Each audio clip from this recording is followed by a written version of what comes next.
بسم اللہ الرحمن الرحیم اللہم رب اشرح لی صدری ویسر لی امری واحلل عقدۃ من لسانی یفقہوا قولی واجعل لی وزیرا من اہلی اللہم رب زدنا علما نافعا لی خمسۃ اطفی بہا حر الوباء الحاطمہ المصطفیٰ والمرتضیٰ وابناہما والفاطمہ۔ السلام علیکم ورحمۃ اللہ وبرکاتہ۔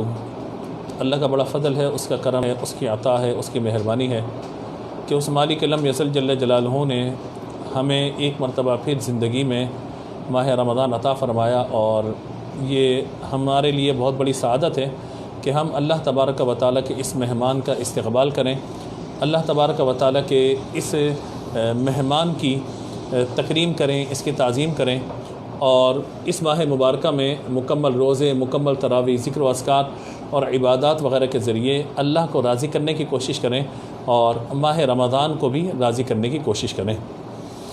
چونکہ ہمارا یہ سلسلہ کم و بیش 12واں سال ہے کہ جو ہم دورہ تفسیر قرآن کے حوالے سے اس مضمون پر آپ سے گفتگو کرتے ہیں، اور چونکہ اس وقت عام حالات سے ہٹ کے کچھ خاص حالات ہیں، اور عام معاملات سے ہٹ کے لوگ اس وقت مساجد میں نہیں آ پا رہے، حالات کچھ مناسب نہیں ہیں، اور ویسے بھی ہمارے ملک میں اس وقت جو معاملات ہیں اور دنیا بھر میں ہی مساجد وغیرہ بند ہیں، لوگ تراویح گھروں پہ ادا کر رہے ہیں، تو ظاہر ہے کہ اس وقت یہ عوام کے سامنے تو نہیں مگر انفرادی طور پر ہم اس وقت آپ سے مخاطب ہیں، اور یقیناً جو لوگ اس وقت ہمارے پیج سے وابستہ ہیں اور وہ لوگ کہ جو ہر سال ہمارے ساتھ شامل ہو جاتے ہیں قرآن پاک کے ترجمہ اور تفسیر میں، تو ان کے لیے انشاءاللہ ہم روزانہ کم و بیش 10:30 بجے سے آغاز کریں گے اپنے سلسلے کا، اور روزانہ ہماری کوشش ہوگی کہ قرآن پاک کی ایک یا چند آیات یا جو ہم نے تلاوت کی ہے، یعنی ایک پارے کے اعتبار سے، ویسے تو تلاوت ظاہر ہے کہ 1.25 پارہ 1.5 پارہ مختلف جگہوں پہ، روزانہ ایک پارے کا منتخب ابواب یا منتخب آیات انشاءاللہ ہم لیں گے، اور اس پارے کے منتخب آیات سے آپ سے گفتگو کریں گے۔ آج چونکہ پہلی نشست ہے تو قرآن پاک ہم سے کیا تقاضا کرتا ہے، قرآن پاک کی شان اور فضیلت اور اہمیت کیا ہے، اس کے ساتھ ساتھ ہم سورۃ الفاتحہ اور سورۃ البقرہ کی ابتدائی 5 آیات پر گفتگو کریں گے۔ آغاز کرتے ہیں۔ قرآن کریم میں اللہ تبارک و تعالیٰ نے جو قرآن کے نام بیان فرمائے، ان میں ایک قرآن ہے، ایک برہان ہے، ایک فرقان ہے، اس کو کتاب بھی کہا گیا، مصحف بھی کہا گیا، اور نور بھی کہا گیا۔ یہ قرآن پاک کے مشہور 6 نام ہیں جنہیں بیان فرمایا گیا۔ قرآن پاک کی عظمت کے اعتبار سے چند آیات کا مطالعہ کرتے ہیں۔ اللہ تبارک و تعالیٰ نے ارشاد فرمایا سورۃ النساء میں، یا ایھا الناس قد جاءکم برہان من ربکم وانزلنا الیکم نورا مبینا۔ اللہ کے علاوہ اور کوئی اس کلام کو اپنی طرف سے نہیں بنا سکتا۔ وجہ اس کی کیا ہے کہ اللہ تبارک و تعالیٰ نے اس کو دلیل کے طور پہ بیان فرمایا کہ اے لوگو، بے شک تمہارے پاس تمہارے رب کی طرف سے ایک واضح دلیل آ گئی، اور ہم نے تمہاری طرف روشن نور کو نازل فرمایا۔ تو ظاہر ہے کہ قرآن پاک اللہ کا کلام ہے، واضح اور روشن دلیل ہے، اور اللہ تبارک و تعالیٰ کی طرف سے یہ نور کا معاملہ ہے۔ اسی طرح قرآن پاک نے چیلنج کیا کہ اللہ تبارک و تعالیٰ نے جو کلام نازل فرمایا ہے اپنے محبوب علیہ الصلوۃ والسلام کے قلب اطہر پر، ویسا کلام کوئی بنا ہی نہیں سکتا۔ چنانچہ ارشاد فرمایا سورۃ یونس میں، وما كان هذا القرآن ان يفترى من دون الله ولكن تصديق الذي بين يديه وتفصيل الكتاب لا ريب فيه من رب العالمین۔ اور قرآن کی شان یہ نہیں کہ اللہ کے علاوہ، اللہ کے نازل کیے بغیر کوئی اور اسے اپنی طرف سے بنا لے۔ ہاں پھر کیا ہے یہ ولیکن تصدیق الذی بین یدیہ، یہ وہ ہے کہ جو پہلی کتابیں آئی ہیں یہ قرآن ان کی تصدیق کرنے والا ہے، اور وتفصیل الکتاب لا ریب فیہ من رب العالمین، اور لوح محفوظ کی تفصیل ہے اور اس میں کوئی شک نہیں کہ یہ رب العالمین اللہ تبارک و تعالی کی طرف سے اس قرآن کو نازل فرمایا گیا۔ اسی طرح سورہ بنی اسرائیل میں اللہ تبارک و تعالی نے ارشاد فرمایا، قل ان اجتمعت الانس والجن على ان ياتوا بمثل هذا القرآن لا ياتون بمثله ولو كان بعضهم لبعض ظهيرا، کہ اے محبوب آپ کہہ دیجئے کہ اگر تمام انسان اور تمام جنات اس بات پر متفق ہو جائیں، اجتماعت الانس والجن جمع ہو جائیں، متفق ہو جائیں اس بات پر، کس بات میں متفق ہو جائیں، ان یاتوا بمثل هذا القرآن، کہ قرآن کی مثل کچھ لے کر آئیں، تو فرمایا لا یاتون بمثلہ، کبھی قرآن کی مثل لا ہی نہیں سکتے۔ کیوں؟ کیونکہ یہ اللہ کا کلام ہے، اس کی مثل کیسے آ سکتا ہے؟ وَلَوْ كَانَ بَعْضُهُمْ لِبَعْضٍ ظَهِيرًا، اگرچہ ان میں سے ایک دوسرے کے مددگار بن جائیں، ایک دوسرے کے سپورٹڈ ہو جائیں، ایک دوسرے کو سپورٹ کرنے والے بن جائیں، مگر یاد رکھیے گا اللہ تبارک و تعالیٰ کے اس کلام کی مثل کوئی یہ کلام لا ہی نہیں سکتا۔ اسی طرح سورۃ الکہف میں اللہ تبارک و تعالیٰ نے ابتدائی آیات میں ارشاد فرمایا الحمدللہ الذی انزل علی عبدہ الکتاب ولم یجعل لہ عوجا قیما لینذر بأسا شدیدا من لدنہ ویبشر المؤمنین الذین یعملون الصالحات ان لہم اجرا حسنا۔ تمام تعریفیں اس رب کے لیے کہ جس نے اپنے بندے پہ علی عبدہ الکتاب اس کتاب کو نازل فرمایا، ولم یجعل لہ عوجا، اور اس میں کوئی ٹیڑھا پن نہیں ہے، بالکل واضح اور ستھری کتاب ہے یہ۔ قیما لینذر باسا شدیدا من لدنہ ویبشر المؤمنین، فرمایا لوگوں کی مصلحتوں کو قائم رکھنے والی نہایتی اعتدال والی کتاب ہے، اور اس کے ساتھ ساتھ فرمایا کہ یعملون الصالحات، نیک اعمال کرنے والوں کے لیے اس میں کیا ہے؟ فرمایا کہ مومنین کے لیے خوشخبری ہے، اور اللہ تبارک و تعالی کی طرف سے دو باتیں بیان فرمائی گئی ہیں کہ ایک یہ اللہ کے عذاب سے ڈرانے والی ہے، شدیدا من لدنہ، اللہ کے عذاب سے ڈرانے والی ہے، اور وہ یبشر المؤمنین، ایمان والوں کے لیے خوشخبری ہے، ان لہم اجرا حسنا، کہ یہ ایمان والے جو نیکیاں کرتے ہیں ان کے لیے اللہ کی بارگاہ سے اچھا ثواب عطا کیا جائے گا۔ تو یوں سمجھیے کہ دونوں چیزیں کہ جن کی طرف ہمیں متوجہ رہنا ہے۔ پہلی بات تو یہ ہے کہ کفار کے لیے اللہ تبارک و تعالی یہ بات بیان فرمائی ہے کہ یہ کافر اللہ تبارک و تعالی کی نافرمانی کرتے ہیں، یہ کافر اللہ تبارک و تعالی کو ناراض کرتے ہیں، تو ان پر اللہ تبارک و تعالی عذاب نازل فرمائے گا، اور ایمان والے چونکہ نیک اعمال کرتے ہیں اللہ تبارک و تعالی انہیں ان کے نیک اعمال کا اچھا صلہ اور بدلہ عطا فرمائے گا۔ اسی طرح اس مضمون پر آخری آیت مبارکہ فرمایا انا نحن نزلنا الذکر وانا لہ لحافظون، سورۃ الحجر آیت نمبر 9، کہ بے شک ہم نے اس کتاب کو نازل فرمایا اور ہم ہی اسی کی حفاظت فرمانے والے ہیں۔ تو یہ دیکھیے کہ اللہ تبارک و تعالی نے اپنے پیارے محبوب صلی اللہ تعالی علیہ وآلہ وسلم پر قرآن پاک کو نازل فرمایا۔ اچھا، نزول قرآن کے مقاصد کیا ہیں؟ اب زیادہ ہم اس کو بھی دیکھ لیں کہ قرآن پاک کے نازل ہونے کے مقاصد کیا بیان فرمایا گیا۔ فرمایا کہ وَنَزَّلْنَا عَلَيْكَ الْكِتَابَ تِبْيَانًا لِكُلِّ شَيْءٍ، کہ ہم نے تم پر وہ قرآن اتارا کہ جس میں ہر چیز کا روشن بیان موجود ہے۔ دوسرا فرمایا کہ ما فرطنا فی الکتاب من شیء، کہ ہم نے اس کتاب میں کوئی شے یا کسی بھی شے کی کمی نہیں چھوڑی۔ اور ترمذی کی حدیث مبارک کے نبی پاک علیہ الصلوۃ والسلام نے ارشاد فرمایا کتاب اللہ میں تم سے پہلے واقعات کی خبریں بھی ہیں اور تم سے بعد کے واقعات کی بھی خبریں ہیں، اور تمہارے آپس کے فیصلے بھی وہ ہیں کہ جو قرآن پاک میں موجود ہیں۔ حضرت عبداللہ بن مسعود رضی اللہ تعالیٰ عنہ فرماتے ہیں کہ قرآن مجید ہر نافع علم پر مشتمل ہے، یعنی اس میں گزشتہ واقعات کی خبریں ہیں، آئندہ ہونے والے واقعات کا علم موجود ہے، ہر حلال و حرام کا حکم اس میں موجود ہے، اور اس میں ان تمام چیزوں کا علم ہے کہ جن کو لوگ اپنے دنیاوی، دینی، معاشی اور اخروی معاملات کے اعتبار سے انہیں اس کی ضرورت ہوتی ہے۔ تو ہر چیز کا علم اللہ تبارک و تعالی نے اس میں بیان فرمایا۔ اب نزول قرآن کا مقصد کیا ہے؟ کیوں نازل فرمایا گیا قرآن پاک کو؟ فرمایا ان ھذا القرآن یہدی للتی ہی اقوم، کہ بے شک یہ قرآن یہدی للتی، سیدھا راستہ دکھاتا ہے، ہی اقوام، قوموں کو، کہ یہی سیدھا راستہ ہے، یہی جو ہے وہ سیدھا راستہ ہے۔ اور فرمایا کہ یہ مسلمانوں کے لیے ہدایت بھی ہے، رحمت بھی ہے، اس میں شفا بھی ہے، وَهُدًى وَرَحْمَةً وَبُشْرَى لِلْمُسْلِمِينَ، فرمایا گیا کہ مسلمانوں کے لیے ہدایت ہے، رحمت ہے اور بشارت بھی ہے۔ هَذَا بَيَانٌ لِلنَّاسِ وَهُدًى وَمَوْعِظَةٌ لِلْمُتَّقِينَ، سورہ آل عمران میں ارشاد فرمایا گیا کہ یہ لوگوں کے لیے ایک بیان ہے، رہنمائی ہے، اور پرہیزگاروں کے لیے اس میں نصیحت کو بیان فرمایا گیا ہے۔ اور ایمان والوں کے لیے کیا خوب بات ارشاد فرمائی، وَنُنَزِّلُ مِنَ الْقُرْآنِ مَا هُوَ شِفَاءٌ وَرَحْمَةٌ لِلْمُؤْمِنِينَ وَلَا يَزِيدُ الظَّالِمِينَ إِلَّا خَسَارًا، ہم قرآن میں وہ چیز اتارتے ہیں کہ جو ایمان والوں کے لیے شفا بھی ہے، ایمان والوں کے لیے رحمت بھی ہے، وَلَا يَزِيدُ الظَّالِمِينَ إِلَّا خَسَارًا، اور اس سے ظالموں کو خسارہ مل جاتا ہے۔ بھئی قرآن تو کتاب ہدایت ہے، اس سے تو ہدایت ملنی چاہیے، خسارہ کیسے ہو رہا ہے؟ تو خسارہ اس لیے، اس کی مثال یوں سمجھیے گا کہ ایک وہ شخص ہے کہ جو دیسی گھی کھانے کا عادی نہیں ہے، اس کو دیسی گھی مطلب وہ اس کو ہضم ہی نہیں کر سکتا، دیسی گھی اس کو دیا جائے تو وہ کھانے کے بعد اس کو موشن لگ جائے، یا خالی شہد اس کو دیا جائے کھانے کے لیے، پینے کے لیے بھی آپ شہد چاٹ لیجئے، شہد پانی میں ملا کے پی لیجئے، تو شہد تو خالص ہے، اس کا پیٹ خراب ہے، اس کا پیٹ جھوٹا ہے کہ وہ کھائے گا یا پیے گا تو کیا ہوگا، اس کا پیٹ خراب ہو جائے گا۔ تو یاد رکھیے گا وہ لوگ کہ جو کفار ہیں، وہ لوگ کہ جو نافرمان ہیں، وہ لوگ کہ جو اللہ کے باغی ہیں، ان کے لیے کیا معاملہ ہے؟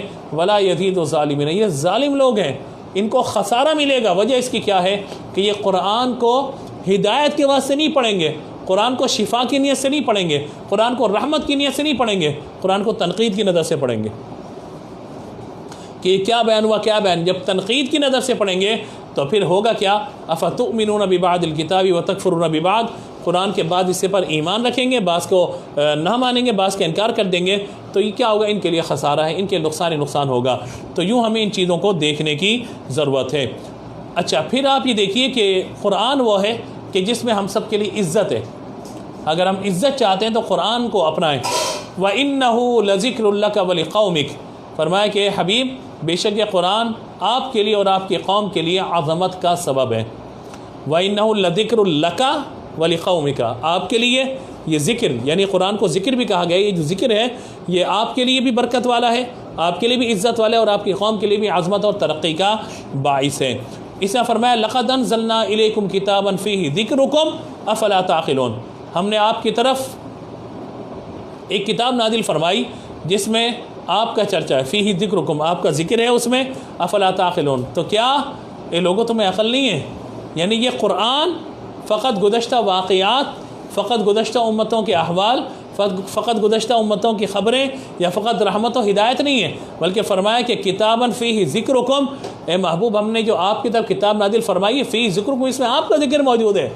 تو سبحان اللہ، کیا بات ہے کہ بندہ قرآن پڑھ رہا ہو اور اس کے سامنے یہ ساری باتیں واضح ہو رہی ہوں، ظاہر ہو رہی ہوں، کہ وہ قرآن کی آیات کا مطالعہ کرتا چلا جائے اور اس کے سامنے حضور کی شان و عظمت ظاہر ہوتی چلی جائے۔ کیوں؟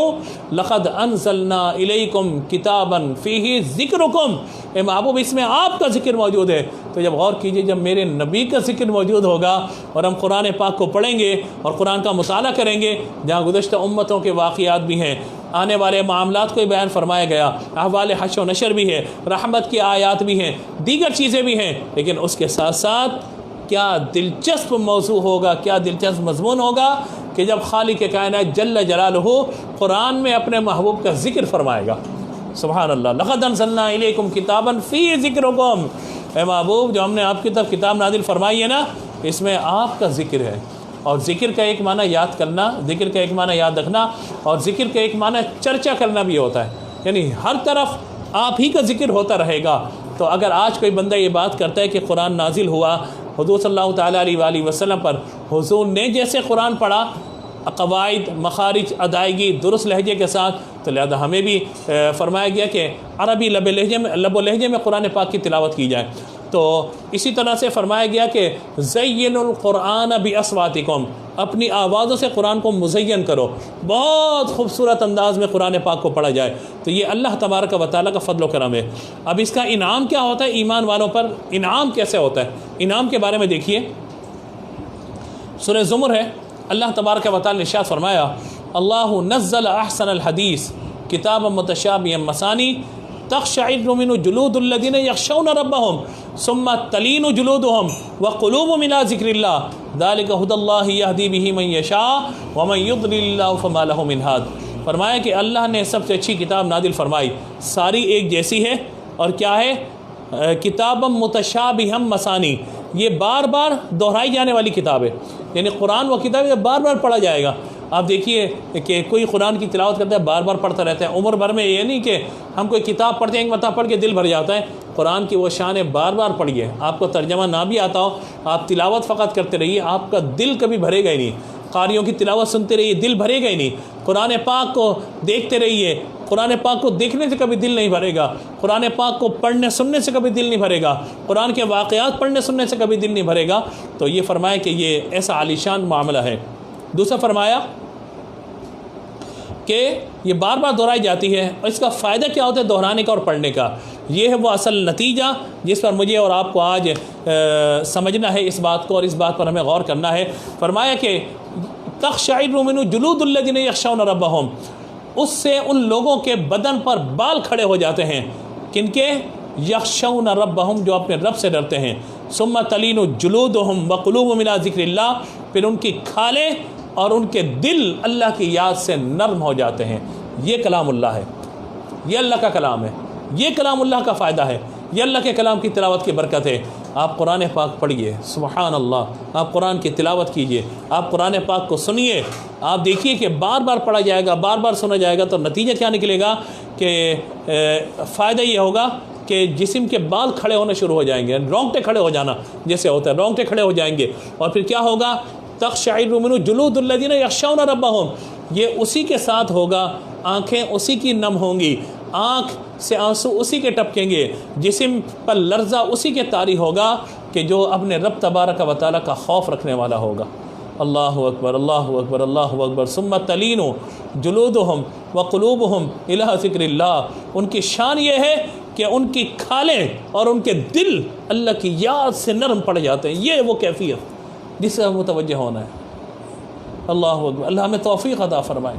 ہم قرآن پڑھیں سنیں ہماری آنکھوں میں آنسو ہوں، ہم قرآن پڑھیں سنیں ہمارا دل نرم ہو جائے۔ آج دل سخت ہو گئے، دل سخت ہو گیا، آج قرآن کو چھوڑ دیا، آج قرآن سے ہم نے منہ موڑ لیا۔ ماہ رمضان کی ان مبارک ساعتوں میں جو نزول قرآن کا مہینہ ہے، کیا اس مہینے میں بھی قرآن کو نہیں پڑھیں گے؟ کیا اس مہینے بھی قرآن پاک کو نہیں سمجھیں گے؟ کیا اس مہینے بھی قرآن کے مفہوم کو اپنے سامنے رکھتے ہوئے اپنے ذہنوں کو قرآن کے نور سے مزین و منور نہیں کریں گے؟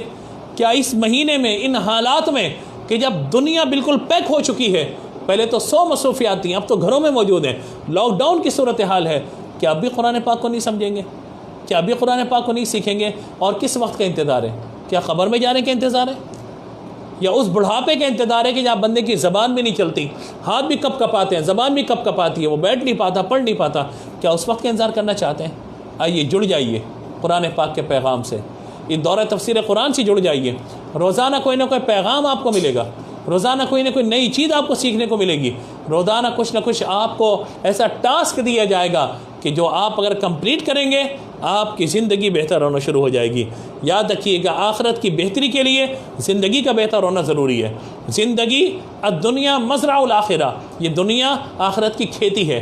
آج جو بیج لگائیں گے نا وہی پھل کھائیں گے، اگر کانٹے بوئیں گے تو کانٹے ہی ملیں گے، اور اگر نیکیوں کے پھل لگ جائیں گے تو پھر اللہ تعالیٰ کی رحمت سے جنت کے پھل بھی عطا فرما دے گا۔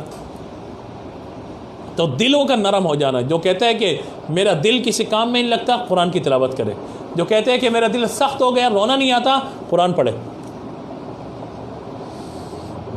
سبحان اللہ۔ قرآن سمجھ میں نہ بھی آئے نا، اگر اول تو سمجھنا چاہیے، ترجمے سے پڑھنا چاہیے، لیکن سمجھ میں نہ بھی آئے نا تب بھی قرآن کی یہ شان ہے کہ جب اسے پڑھا جاتا ہے، سیکھا جاتا ہے، سمجھا جاتا ہے، جانا جاتا ہے، تو یہ تو برکت ہے ہی۔ لیکن کچھ بھی نہ ہو تو قرآن کے الفاظ ہی اتنے پیارے ہیں، آپ پڑھتے چلے جائیے، کسی قاری کی آواز میں قرآن سنتے چلے جائیے، گارنٹی ہے آپ 30 دن روزانہ کچھ وقت نکال کے قرآن پاک کی تلاوت سنیے۔ مختلف قاریوں کی آواز میں سوشل میڈیا بھرا پڑا ہے، آپ قاریوں کی تلاوت سنیے، علماء کے بیانات سنیے، مشکل ہو ہماری اس پیج سے جڑ جائیے۔ انشاءاللہ روزانہ آپ کو ایک نئی چیز ملے گی، اور انشاءاللہ زندگی میں آپ کی تبدیلی آ جائے گی۔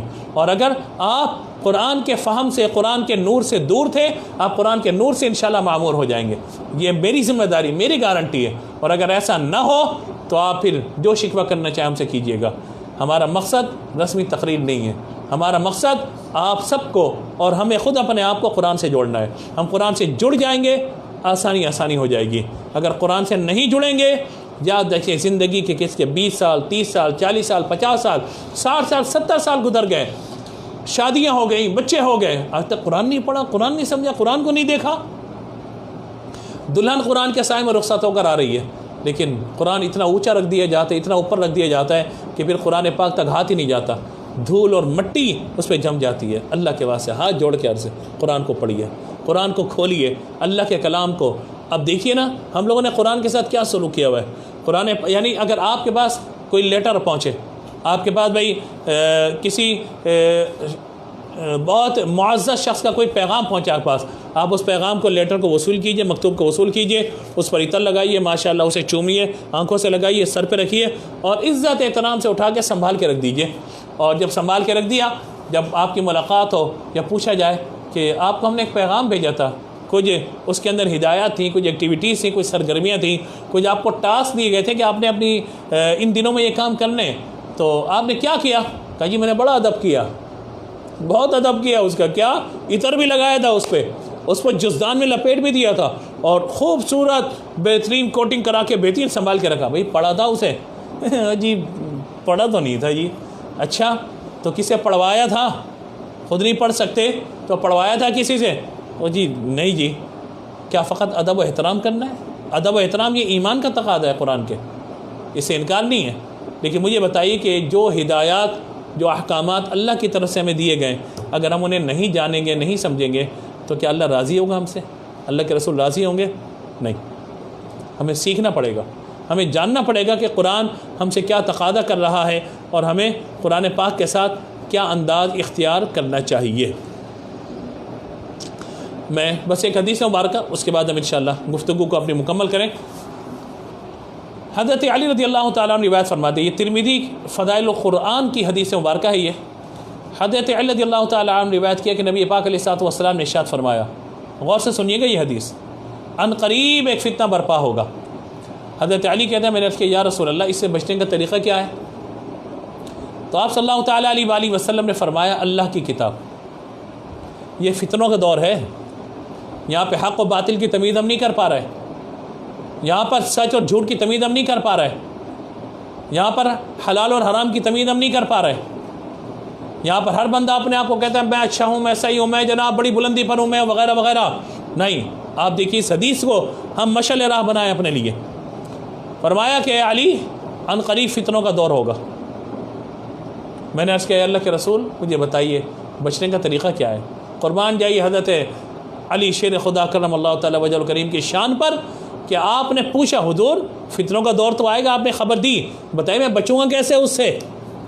میں کیا کروں ایسا کہ میں بچ جاؤں؟ اللہ اکبر. نبی پاک علیہ الصلوۃ والسلام نے فرمایا بچنے کے ایک ہی طریقہ ہے، وہ اللہ کی کتاب ہے، اسے تھام لو، پکڑ لو.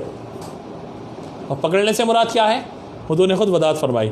فرمائی وہ کتاب ہے جس میں تمہارے اگلوں پچھلوں کی خبریں اور تمہارے آپس کے فیصلے بھی اسی کتاب میں ہیں. قرآن فیصلہ کن ہے. اور حدیث کے الفاظ فرمایا اور یہ کوئی مذاق نہیں ہے. قرآن فیصلہ کن کتاب ہے، کوئی مذاق نہیں ہے. اور جو ظالم اس کو چھوڑ دے گا اللہ تعالیٰ اس کو تباہ و برباد کر دے گا. اور جو اس کے غیر میں ہدایت ڈھونڈے گا، یعنی قرآن سے ہٹ کے کسی اور جگہ پہ ہدایت ڈھونڈے گا، اللہ اس کو گمراہ کر دے گا. وہ اللہ کی مضبوط رسی اور حکمت والا ذکر ہے. یہ قرآن سیدھا راستہ ہے. قرآن وہ ہے جس کی برکت سے خواہشات بگڑتی نہیں ہیں اور جس کے ساتھ دوسری زبانیں مل کر اسے مشتبہ اور مشکوک نہیں بنا دیتی. اور یہ وہ کتاب ہے جس سے علم حاصل کرنے والے علماء کبھی سیری نہیں ہوتے، جو دہرانے سے کبھی پرانا نہیں پڑتا، جس کے عجائبات اور واقعات اور برکتیں کبھی ختم ہی نہیں ہوتی.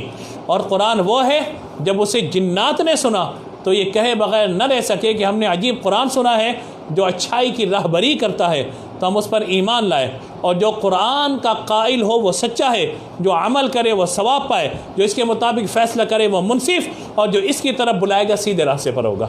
آج میں آپ کو کہتا ہوں کہ آئیے قرآن کی طرف، آئیے پیغام قرآن کی طرف. 5 باتیں، 5 حقوق قرآن پاک کے حوالے سے ہمیں سمجھ.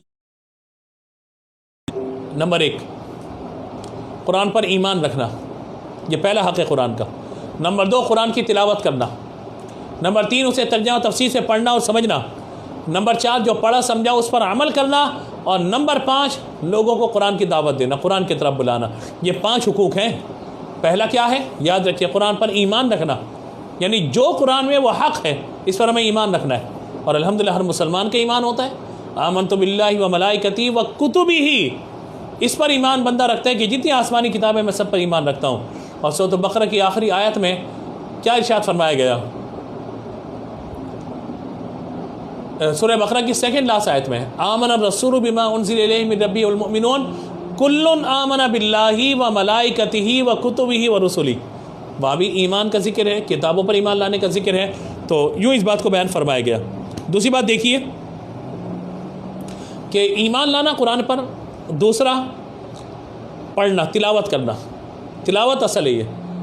حضور کی بعثت کے جو مقاصد ہیں ان میں بھی یہی بات بیان فرمائی گئی کہ یتلو علیہم آیاتی، کہ آپ ان پر آیات کی تلاوت کیجئے. دوسری 2 باتیں ہوں گی، پہلا ایمان لانا، دوسرا تلاوت کرنا. تیسرا ہے قرآن پاک کو ترجمہ و تفسیر سے پڑھنا. چوتھا ہے قرآن پاک پر عمل کرنا. اور 5واں ہے قرآن کے پیغام کو عام کرنا. آئیے قرآن کے پیغام کو اس سوشل میڈیا کے ذریعے ہم عام کریں. جو یہاں پہ درس ہو آپ اسے دوسروں تک پہنچائیے. انشاءاللہ آپ ایک دفعہ پہنچائیے, آپ دیکھیے گا کہ اگر آپ کے حلقہ احباب میں 1000 2000 5000 لوگ ہیں اور پھر وہاں سے ہر بندہ اس کو آگے بڑھاتا رہے گا, تو آپ دیکھیے کہ آپ کتنا زیادہ قرآن کے پیغام کو عام کرنے والے بن جائیں گے. حدیث مبارکہ سماعت کرتے ہیں. حضرت ابو سعید خدری رضی اللہ تعالی عنہ نے بیان کیا کہ حضور صلی اللہ تعالیٰ علیہ وآلہ وسلم نے فرمایا, اللہ کا ارشاد ہے, جس کو قرآن نے میرے ذکر اور مجھ سے دعا کرنے سے مجھ سے سوال کرنے سے مشغول رکھا, یعنی بندہ میرا ذکر بہت زیادہ نہ کر سکا اور مجھ سے دعا بھی نہ کر سکا اور مجھ سے کچھ مانگ نہ سکا, لیکن وہ میرے کلام کی تلاوت میں مصروف رہا, میرے کلام کو سمجھنے میں مصروف رہا, تو فرمایا کہ میں اسے ان سے بہتر عطا کروں گا جو مانگنے والوں کو عطا فرماتا ہوں.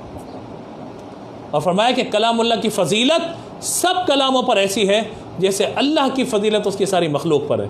تو آپ دیکھیے کہ کلام اللہ کی برکتیں کیا ہیں, اور اگر ہم قرآن سے اپنا تعلق جوڑ لیں اور قرآن پاک سے اپنا معاملہ جو ہے مکمل کر لیں, تو یاد رکھیے گا قرآن پاک ہمارے لیے بہترین کتاب ہے اور قرآن پاک ہم سب کے لیے بہترین معاملہ ہے. اس حوالے سے آج کے درس کا پیغام کیا ہے؟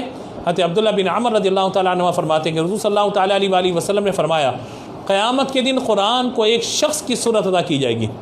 یہ مصنف ابن ابی شیبہ کی روایت ہے. مصنف ابن ابی شیبہ فرماتے ہیں کہ ایک شخص کی صورت اسے عطا کی جائے گی, پھر اسے ایک ایسے شخص کے پاس لایا جائے گا جو قرآن کا عالم ہونے کے باوجود قرآن کے حکم کی مخالفت کرتا رہا. قرآن اس کی مخالفت کرتے ہوئے کہا گیا, میرے رب, اس نے میرا علم حاصل کیا لیکن یہ بہت برا شخص ہے, اس نے میری حدود کی خلاف ورزی کی, میرے فرائض کو ضائع کیا, میری نافرمانی میں لگا رہا اور میری اطاعت کو چھوڑ دیا. قرآن اس پر دلائل کے ساتھ الزامات لگاتا رہے گا, یہاں تک کہ کہا جائے گا کہ اس کے بارے میں تیرا معاملہ تیرے حوالے ہے. قرآن اس کا ہاتھ پکڑ کر اسے جہنم میں ایک چٹان پر اوندے منہ گرا دے گا. پھر قرآن ایک ایسے نیک شخص کے پاس لایا جائے گا جو قرآن کا عالم تھا, اس کے احکامات پر عمل کرتا تھا.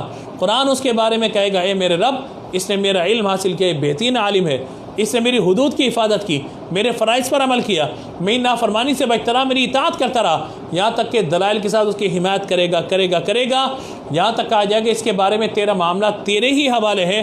قرآن اس کا ہاتھ پکڑے گا, اسے لے جائے گا, اسے موٹے ریشم کا حلہ لباس پہنائے گا اور اس پر بادشاہی کا تاج سجائے گا اور اسے جنتی جام سے سیراب کرے گا. یہ قرآن پر عمل کرنے کی برکت ہے. قرآن کرنا چھوڑیں گے برباد ہو جائیں گے, اور قرآن پر عمل کریں گے کامیابی ہی کامیابی ہے, آسانی ہے. سورۃ الفاتحہ یہ اللہ تبارک و تعالیٰ کے کلام میں بڑی پیاری سورہ مبارکہ, 7 آیات ہیں اس میں, اور یہ دعا بھی ہے. اس سورت کو سبع مثانی بھی کہا جاتا ہے. سورۃ الفاتحہ پر اور سورۃ البقرہ کی ابتدائی آیات پر انشاءاللہ ہم آپ سے کل گفتگو کریں گے. اللہ تبارک و تعالی ہم سب کو قرآن پاک کو پڑھنے, سمجھنے اور اس کے تقاضوں کے مطابق عمل کرنے کی توفیق عطا فرمائے. گفتگو میں غلطی ہوئی ہو اللہ کی بارگاہ میں معافی طلب کرتے ہیں. استغفر اللہ ربی من کل ذنب واتوب الیہ. وقت سحر اللہ کی بارگاہ میں دعا کیجیے کہ اللہ تبارک و تعالی ہمیں اس کرونا وائرس سے نجات عطا فرمائے, پوری انسانیت کو نجات عطا فرما دے. اپنے لیے دعا کیجیے, امت کے لیے دعا کیجیے, اور انشاءاللہ روزانہ ٹھیک 10:30 بجے انشاءاللہ یہ جو براہ راست سلسلہ ہوگا اس میں شامل ہو جائیے. اللہ تعالی ہم سب کو دونوں جہاں کی خیر اور برکتیں عطا فرمائے. آمین. والسلام علیکم ورحمۃ اللہ وبرکاتہ.